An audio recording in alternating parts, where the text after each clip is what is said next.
Hello students, स्वागत है आपका हमारे इस एबल इन मैथ्स चैनल में। तो आज हम जो क्लास 10th है इसका थर्ड चैप्टर है दो चर वाले रैखिक समीकरण। आज हम उसे डिटेल में जो पर्सनालिटी 3.2 है उसको सॉल्व करेंगे। ठीक है, तो उसे सॉल्व करने के लिए पहले हमें जो टेबल दे रखी है सारणी 3.1 3.4 है उसको पहले हमें समझना होगा। ठीक है, इसके बिना कुछ हो नहीं सकता।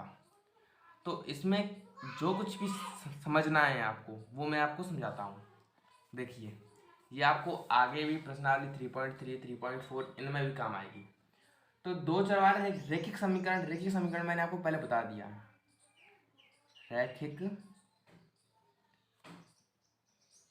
समीकरण रैखिक समीकरण क्या होते हैं? जिसमें कोई घात नहीं होती है। और दो चर वाले रैखिक समीकरण इसमें दो चर होते हैं। इसका व्यापक हल क्या होता है? A x plus b y plus c बराबर 0। यही होता है व्यापक हल।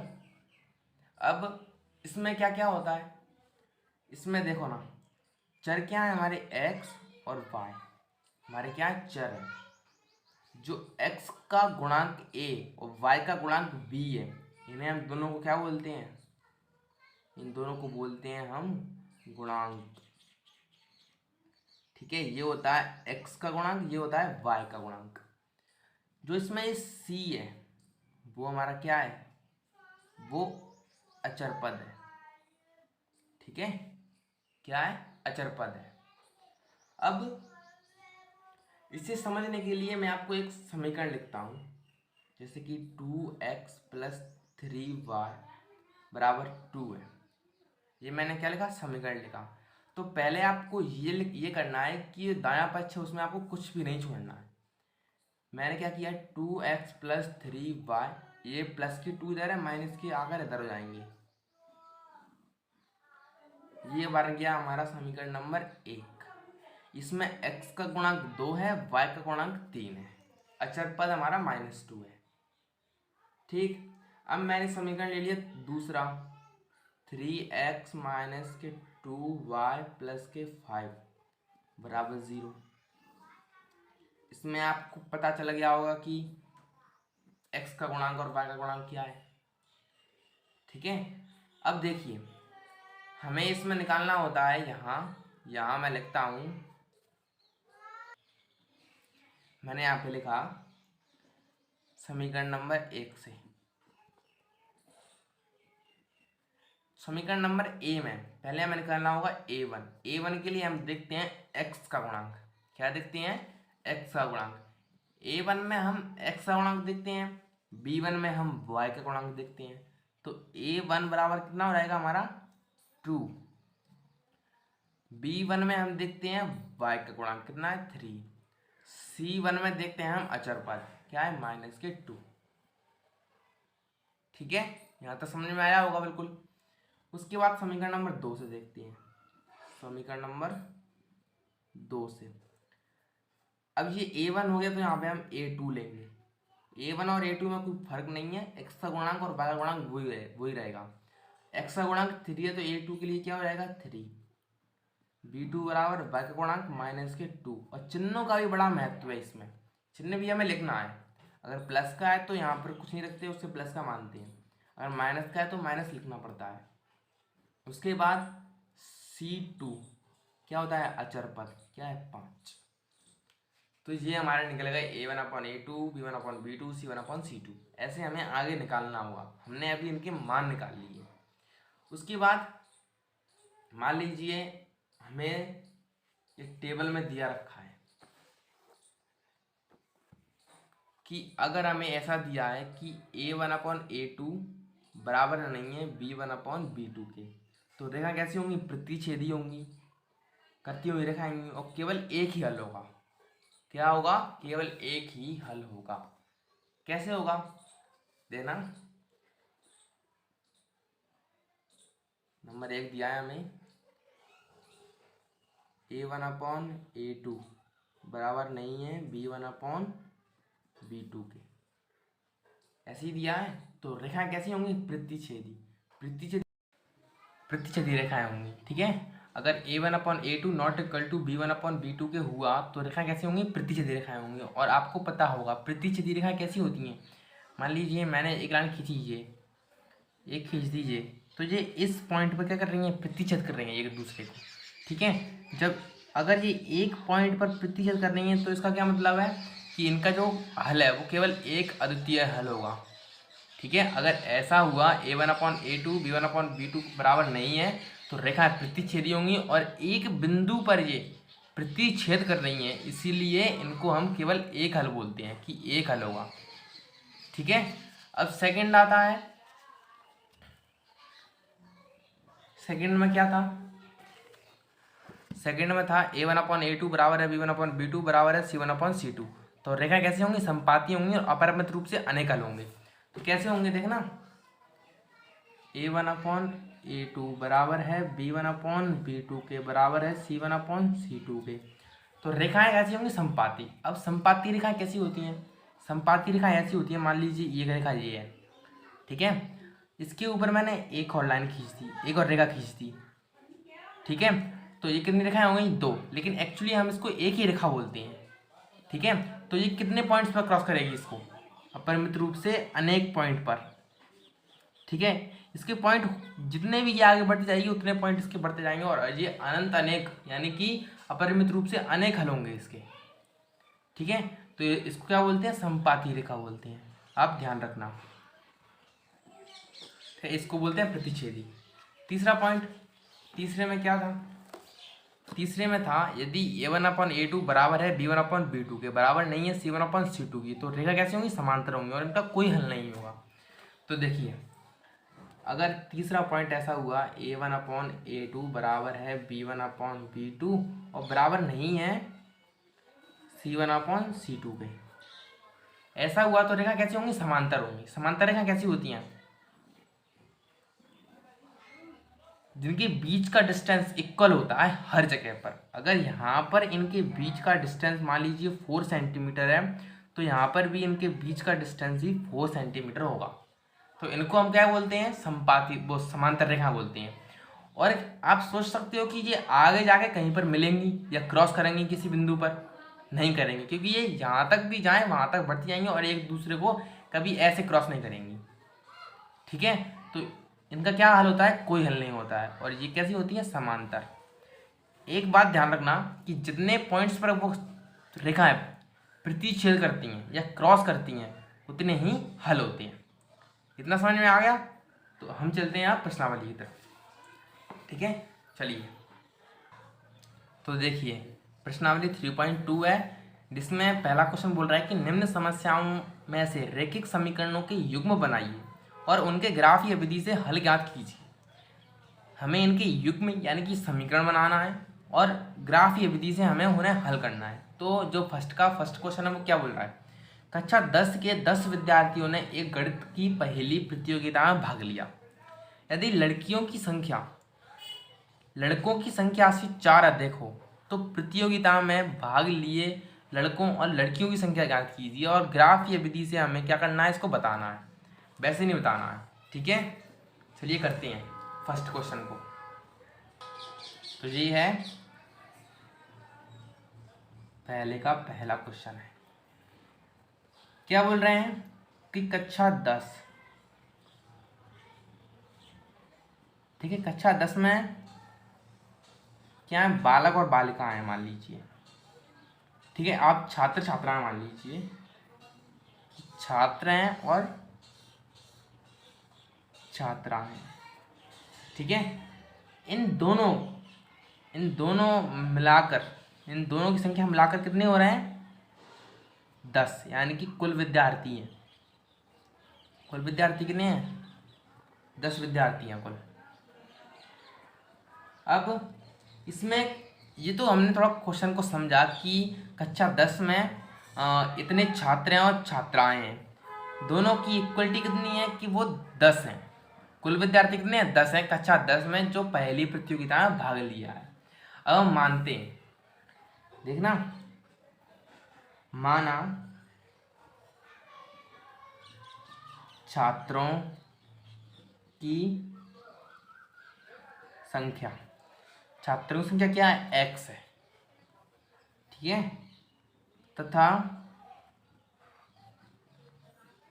छात्राओं की संख्या क्या है, y है। ये हमने मान लिया है, ठीक। तो कुल संख्या कितनी हो जाएगी विद्यार्थियों की, कुल संख्या तो उसमें दी ही है, कुल विद्यार्थी, कुल विद्यार्थी कितने हैं हमारे, 10 है। तो अब जरा सोचिए कि छात्र प्लस छात्राएं कितने हैं, 10। हमने छात्र की संख्या मानी है x, छात्राओं की संख्या मानी है y, बराबर कितने हैं, 10 हैं। तो पहला समीकरण बन जाता है x प्लस वाई बराबर 10, ठीक है। ये हमारा फर्स्ट समीकरण बन गया, x प्लस वाई बराबर 10। तो यहाँ पर दूसरे समीकरण के लिए अब उसमें क्या बोला है कि मतलब छात्रों की संख्या, छात्र की संख्या छात्राओं की संख्या 4 अधिक है, ठीक है। छात्राओं की संख्या छात्रों से मतलब बालकों की जो बालिकाएं हैं, लड़कियां हैं, लड़कियों की संख्या लड़कों से 4 अधिक है। तो यहाँ पे लिखते हैं प्रश्नानुसार, प्रश्नानुसार, प्रश्नानुसार उसमें क्या बताया है कि जो छात्र हैं और छात्राएं हैं, ठीक है, छात्र और छात्राएं हैं। तो छात्राएं 4 अधिक हैं, कितने अधिक हैं, 4 अधिक हैं। तो हमें दोनों को बराबर करना है, क्या करना है, बराबर करना है। तो कैसे करेंगे, मान लीजिए मैं आपको बताता हूँ कि एक तरफ है 10 और एक तरफ है 5। मान लीजिए एक टॉफ़ी 5 रुपये की है, एक टॉफ़ी 10 रुपये की, एक है 5 रुपये की। अब हमें दोनों का जो प्लस करके हमें उनको बराबर देना है। तो क्या करेंगे, मान लीजिए यहाँ पर है 5, यहाँ पर 10। अब ऐसे छोड़ो, ऐसे मान लो कि एक दोस्त है, उसके पास 10 रुपये हैं, एक के पास 5 रुपये हैं। हमें दोनों के पास बराबर बराबर करना है। तो हम क्या करेंगे, या तो इसमें 5 जोड़ देंगे या इसमें 5 घटा देंगे, तो बराबर हो जाएंगे ना, हो जाएंगे कि नहीं हो जाएंगे। ऐसे ही हमें इसमें करना है। छात्र को बोलता हूँ मैं बालक, बराबर छात्राओं को बोलता हूँ मैं बालिकाएं। कितनी अधिक हैं, 4 अधिक हैं। तो हमें इक्वल करना है, तो हम इसमें से 4 माइनस कर देते हैं। 4 अधिक है तो 4 माइनस कर दिए। तो समीकरण क्या बन जाएगा, इसको बालक यानी कि छात्रों की संख्या को हमने माना था x बराबर y माइनस 4। तो क्या हो जाएगा, y इधर आएगा, x माइनस के y बराबर माइनस के 4। ये हमारा समीकरण बन जाता है दूसरा, ठीक है। यहाँ तक कोई दिक्कत नहीं होनी चाहिए। उसके बाद हमें निकालने होते हैं पॉइंट्स। हमें इस जो समीकरण दिया है, इस समीकरण की रेखा बनाने के लिए या लाइन बनाने के लिए हमें 2 पॉइंट्स की ज़रूरत होगी। कितने पॉइंट्स की, 2 पॉइंट्स की, तभी वो एक लाइन बन पाएगी। हम दोनों पॉइंट्स को मिलाएंगे तब। तो पहले हम इसके पॉइंट्स निकालते हैं, ठीक है। चलिए पॉइंट्स निकालते हैं समीकरण नंबर 1 के।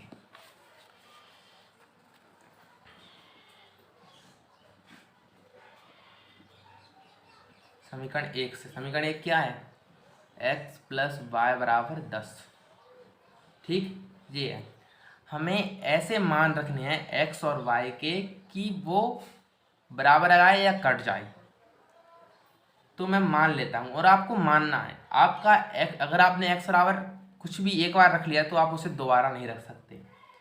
मैंने माना यहाँ पे x बराबर मैंने रखा 0, ठीक है। समीकरण में रखेंगे 0 प्लस वाई बराबर कितना हो जाएगा, 10। तो y बराबर 10, y बराबर 10 हो जाएगा। तो बिंदु क्या होंगे हमारे, पॉइंट्स। यहाँ पर x होता है, यहाँ पर y होता है। x बराबर हमने 0 रखा था, y बराबर हमें 10 मिल चुका है। तो ये P पॉइंट मिल गया हमें 0,10। अब हमने यहाँ पे x माना था, अब मैं मान लेता हूँ, माना y बराबर 0, ठीक है। y बराबर 0 मान लेता हूँ। तो y बराबर 0 जब मैं मानूंगा, x प्लस 0 बराबर 10, तो x बराबर कितना हो जाएगा, 10। तो जो बिंदु हैं वो क्या हो जाएंगे हमारे, x के हैं 10 और y का था 0। ये हमारा जाएगा क्यू पॉइंट। ठीक, समीकरण नंबर 1 के लिए हमने 2 पॉइंट्स निकाल लिए और उन्हें मिलाकर हम ग्राफ पेपर पर एक रेखा बना देंगे। इतना समझ में आ गया होगा आपको। अब हम समीकरण नंबर 2 से निकालते हैं। समीकरण 2 से ये देखिए, ये रहा समीकरण दूसरा। अब इससे भी निकालेंगे हम। समीकरण 2 क्या है, x माइनस वाई बराबर माइनस के 4। यही है हमारा समीकरण नंबर 2। तो समीकरण नंबर 2 के लिए हमें पॉइंट्स मानने हैं और ऐसे पॉइंट्स मानने हैं कि वो कट जाएं। ठीक है, कट जाएं या तो पूरा पूरा कट जाएं या वो बराबर आ जाए। तो मैं मान लेता हूँ, मैंने माना x बराबर 0। ठीक, मैंने x बराबर 0 मान लिया तो क्या हो जाएगा, 0 माइनस वाई बराबर माइनस के 4। तो माइनस के y बराबर माइनस के 4, माइनस से माइनस कट हो जाएगा, y बराबर कितना आ जाएगा 4। तो पॉइंट्स क्या मिल गया हमें, x बराबर हमें लिखा था 0 और y बराबर हमें मिल गया 4। PQR पॉइंट मिल गया हमें 0,4। अब हमें एक और पॉइंट और चाहिए इसी समीकरण के लिए, तब 2 पॉइंट होंगे। अब मैं मान लेता हूँ y बराबर 0। अब देखना, हमने x बराबर 0 मान रखा है तो हम उसे दोबारा नहीं मान सकते x बराबर 0, नहीं तो फिर वो सेम पॉइंट हो जाएंगे और हमें फिर मिलाने में प्रॉब्लम हो सकती है। समीकरण क्या था, x माइनस के y बराबर माइनस के 4। तो x माइनस के 0 बराबर है माइनस के 4, x बराबर में माइनस के 4। तो s पॉइंट हमारा क्या आ जाएगा, माइनस के 4 और 0। तो हमें 4 पॉइंट मिल गए हैं, 1 2 3 4। अब इन चारों पॉइंट्स को हमें ग्राफ पेपर पर दिखाना है। ठीक है, तो ग्राफ तो मेरे पास है नहीं है, मैं आपको इसी पर बता देता हूँ और इसी पर मैं आपको करेक्ट बताऊँगा। ठीक है, आपको ग्राफ पेपर पर करना है। वैसे एग्जाम में भी शायद ग्राफ पेपर देते हैं या नहीं देते, इसका मुझे पता नहीं है। जब मैंने पेपर दिए थे तब तो नहीं दिए थे शायद। तो ग्राफ आपको आता होगा, ग्राफ का आपको बेसिक कॉन्सेप्ट मैंने पिछले वीडियोस में करा दिया है, आप उसे जाकर देख सकते हैं। ठीक है, तो चलिए बनाते हैं ग्राफ। तो ग्राफ ऐसे बनाना है कि सारे पॉइंट्स आ जाएं। ठीक है, देखिए ग्राफ में एक लाइन ऐसे होती है और एक लाइन ऐसे होती है। ऐसा ही होता है ग्राफ। इसको थोड़ा और बढ़ा देते हैं। ये होता है हमारा x, ये होता है हमारा x डैश। जिस तरफ माइनस होता है उसे हम बोलते हैं डैश। यहाँ होती है y, यहाँ होता है y डैश। ठीक है, और इसका ये होता है ओरिजिन यानी कि मूल बिंदु। ठीक, अब हमें दर्शाना है 0 और 10, P पॉइंट है। तो मैं एक एक के डिफरेंस में ले लेता हूँ। 1 2 3 4 5 6 7 8 9 10 11 12 भी कर लेते हैं। ठीक है, तो हमारा जो x है वो कितना है, 0 है और y पर कितने हैं, 10 है। तो y पर ऊपर को 10 होंगे, 1 2 3 4 5 6 7 8 9 10 11 12। 10 कहाँ पर रहे हैं, यहाँ पर। तो ये हमारा कौन सा पॉइंट हो जाएगा, P पॉइंट। इसके बिंदु क्या थे, 0,10। ठीक है, देखना ये मैंने ऐसे कर दिया। अब था हमारा इसी का दूसरा पॉइंट Q पॉइंट हमारा क्या है, x की तो है हमारे 10 और y के हमारा 0। तो y का 0 यहीं पर रहेगा, x का 10 कहाँ पे हो जाएगा, 1 2 3 4 5 6 7 8 9 10 यहाँ पर। ठीक है, 10,0 ये हमारा क्या था, Q पॉइंट। अब इन दोनों पॉइंट्स को मिलाती हुई हमें एक लाइन खींचनी है इस तरीके से, और इस पर इसकी लिख देते हैं हम इक्वेशन। ठीक है, इक्वेशन क्या थी, x प्लस वाई बराबर 10। ठीक है, यही थी इक्वेशन। उसके बाद अगला जो समीकरण था उसका r पॉइंट क्या था, 0 और 4। 0 x का है और y के कितने हैं, 4 है। तो वो कहाँ पे हो जाएगा, 1 2 3 4। 0 यहीं पे रहेगा, 4 यहाँ पे आ जाएगा, 0,4। ये पॉइंट हमारा क्या है, r पॉइंट है। ठीक है, उसके बाद था -4 और 0। -4 x की हैं तो इस तरफ होगा -1 -2 -3 -4, ये हो गए हमारे -4। ठीक है, तो यहाँ पर कोई पॉइंट होगा, वो क्या होगा, -4 और 0। ये पॉइंट क्या था हमारा, एस पॉइंट था। तो इस पॉइंट को और इस पॉइंट को और इस पॉइंट को मिलाती हुई हमें एक लाइन खींचनी है।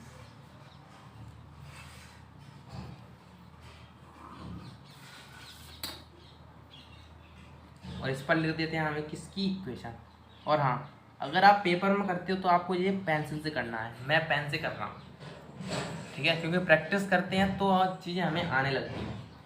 अब ये दोनों लाइन क्रॉस कहाँ पे कर रही हैं, यहाँ पे क्रॉस कर रही हैं। अगर हम ध्यान से देखें, देखना ये कहाँ पे आ रहा है, यहाँ पर 1 2 3, यानी कि 3 तो है हमारे x के। ये कहाँ पे आ रहा है, यहाँ पे 1 2 3 4 5 6 7। ठीक है, देखो यहीं पे आएगा बिल्कुल 3,7, ये हमारा पॉइंट हो जाएगा T। ठीक है, तो जो आंसर है वो क्या हो जाएगा कि x बराबर हो जाएगा 3, y बराबर हो जाएगा 7। ठीक है, तो ये तो है बालक की संख्या और ये है बालिकाओं की, और यही हमें क्वेश्चन में पूछा था। ठीक है, ये हो गया हमारा आंसर, ये 3 है। ठीक, अब चलते हैं हम नेक्स्ट क्वेश्चन की तरफ। ठीक है, नेक्स्ट क्वेश्चन क्या है,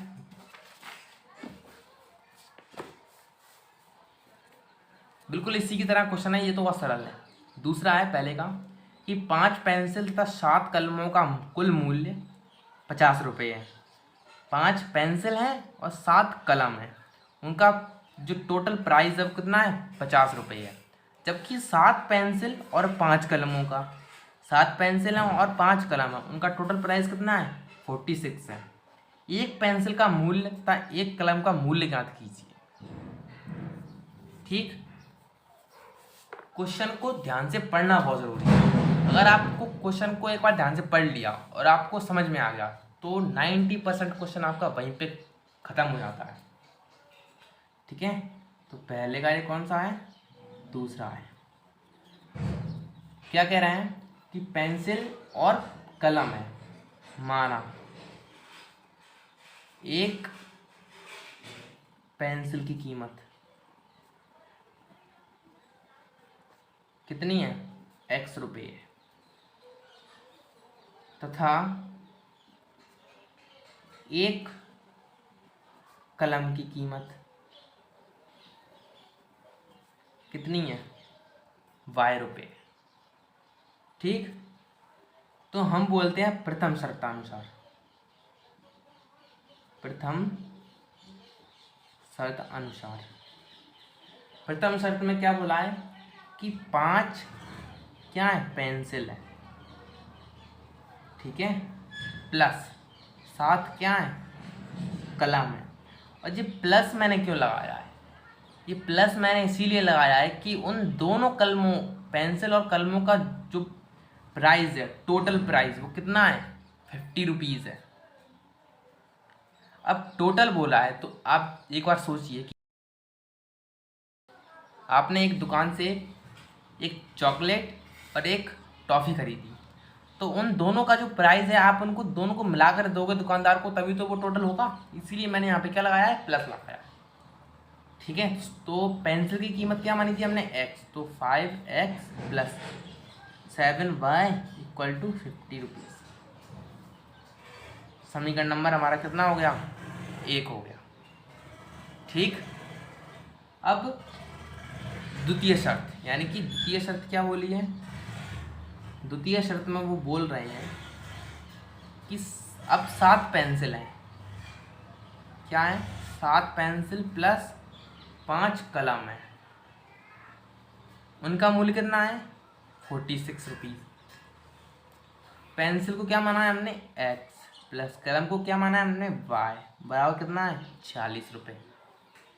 ये हमारा हो गया दूसरा समीकरण। ठीक है, अब हमें निकालने हैं पॉइंट्स। तो पॉइंट्स कितने निकालेंगे? कम से कम 2 पॉइंट्स, क्योंकि एक लाइन खींचने के लिए हमें 2 पॉइंट्स की ज़रूरत होती है। चलिए निकालते हैं। समीकरण 1 से निकालते हैं पहले। समीकरण 1 क्या है? 5x + 7y = 0। अब यहाँ पर देखना, यहाँ पर आपको सोचना है, और सोचने की जो हैबिट है वो कैसे आती है? प्रैक्टिस से। जब तक आप क्वेश्चन की प्रैक्टिस नहीं करोगे तब तक आपको सोचने की हैबिट्स आप में नहीं आएगी। अब हमें ऐसा सोचना है कि पूरा पूरा कट जाए और हमें पॉजिटिव या नेगेटिव के कम से कम पॉइंट्स मिले। तो मैं यहाँ पे मान लेता हूँ, मैंने मान लिया y = 0।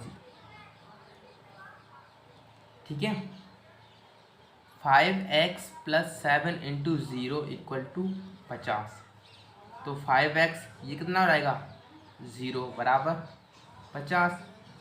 5x = 50, तो x बराबर कितना हो जाएगा? 10। 5 × 50। ठीक है, अब फिर मैं मानता हूँ, फिर मैं y बराबर मान लेता हूँ। y बराबर मैंने मान लिया 10। ठीक है, y बराबर मैंने क्या मान लिया? 10। और यहाँ पर पॉइंट्स लिखना था, मैं भूल ही गया। यहाँ पर है x बराबर आ गया हमारा 10, y बराबर मैंने लिखा था 0। ये एक पॉइंट मिल गया। अब दूसरा पॉइंट बराबर मैंने मान लिया y बराबर 10। मैंने आपको पहले बता रखा है कि हमने 0 मान लिया है, तो यहाँ पर बराबर 0 नहीं मान सकते, हमने 10 माना है। तो 5x + 7 × 10 = 50। 5x प्लस कितना हो जाएगा? 70, ये चीज़। तो 5x = 50, इस तरफ आएंगे तो माइनस के हो जाएंगे। तो 5x बराबर कितना बचेगा? -20। x बराबर -20/5, x बराबर -4। ठीक है, x बराबर कितना आ गया? -4। तो Q पॉइंट क्या हो जाएगा हमारा? x बराबर -4 और y बराबर रखा था हमने 10। ये हमारा मिल गया एक पॉइंट। अब हमें निकालना है समीकरण नंबर 2 के लिए। ठीक है, समीकरण नंबर 2 के लिए निकालते हैं। ये देखिए,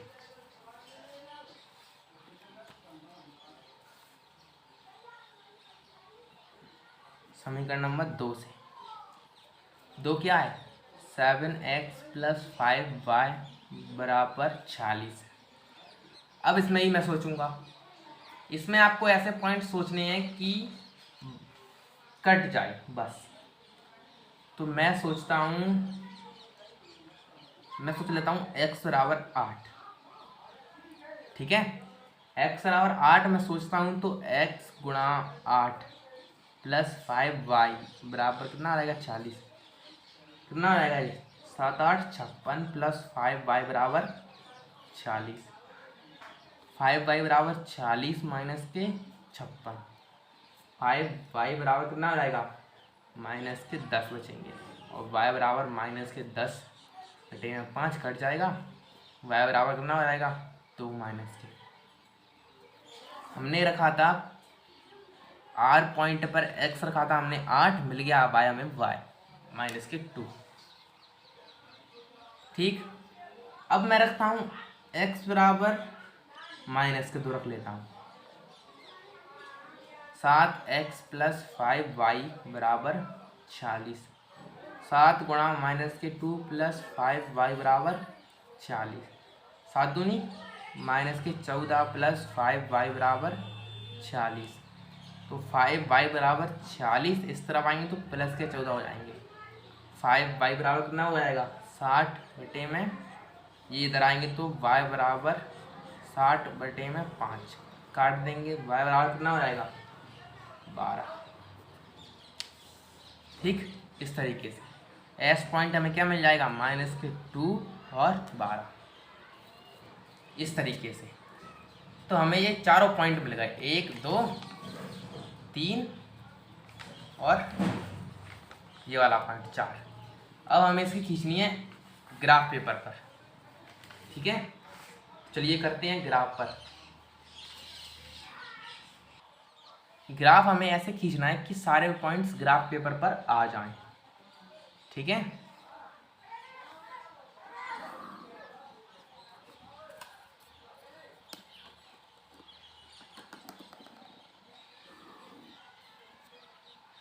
मेरे पास ग्राफ पेपर तो नहीं है, इसलिए मैं आपको इसी पर बता देता हूँ। ये हमारा एक्स एक्स डैश, ऊपर वाई वाई डैश, ये हमारा ओरिजिन है, ठीक है। पहला पॉइंट हमारा पी है, मैं एक एक के डिफरेंस में ले लेता हूँ। 1 2 3 4 5 6 7 8 9 10 11 12 13। अब यहाँ पे मैंने 1 से स्टार्ट किया है। अब x जो पहला पॉइंट था हमारा p, उसमें क्या था 10 और 0। 10 हमारे x के थे और 0 हमारा y का था, तो y का 0 तो यहीं पे रहेगा, 10 x के यहाँ पे रहेंगे। 10 ही था ना, हाँ 10। 1 2 3 4 5 6 7 8 9 10, ये हो जाएगा हमारा पॉइंट 10,0। ये हमारा हो गया p पॉइंट, ठीक। इसी तरीके से ऊपर खींच लेते हैं। 1 2 3 4 5 6 7 8 9 10 11, ठीक है। इस तरीके से मैंने खींच लिए। दूसरा पॉइंट था हमारा माइनस के 4 x के थे, तो -1 -2 -3 -4 यहाँ पे आ रहा है। और y के हमारे 10 थे, यानी कि ऊपर की तरफ 1 2 3 4 5 6 7 8 9 10 यहाँ पे और -4 यहाँ पे, तो ये ऊपर की तरफ यहाँ पे कुछ यहाँ पर ही कट करेगा, तो ये हमारे हो जाएंगे पॉइंट -4 और 10। इस पॉइंट को मैं नाम दिया था Q। अब इन दोनों पॉइंट्स को मिलाती हुई हमें एक लाइन खींचनी है,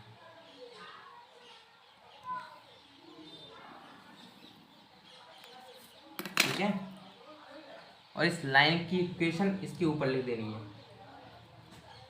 क्या थी 5x + 7y = 50। अब दूसरा नंबर, दूसरे में क्या था कि x बराबर था हमारा 8, 1 2 3 4 5 6 7 8 यहाँ पर, और y बराबर था हमारा -2, इधर होंगे -1 -2, तो ऐसे जाकर कहीं यहाँ पर मिलेगा, तो ये क्या हो जाएगा हमारा 8 - 2, ये क्या हो गया r पॉइंट हो गया, ठीक है। उसके बाद एस पॉइंट क्या था हमारा -2x के थे, तो वो यहाँ पर आ जाएंगे, और ये थे 12 y के, 1 2 3 4 5 6 7 8 9 10 11, एक और ले लेते हैं 12 यहाँ पर, तो ये -2 थे, 1 2 माइनस के, तो ऐसे जाकर ये कहीं यहाँ पर क्रॉस करेगा, तो ये क्या हो गया -2 और 12, इसे बोलते हैं हम एस पॉइंट। अब इन दोनों पॉइंट्स को मिलाती हुई हमें क्या खींचनी है, एक लाइन,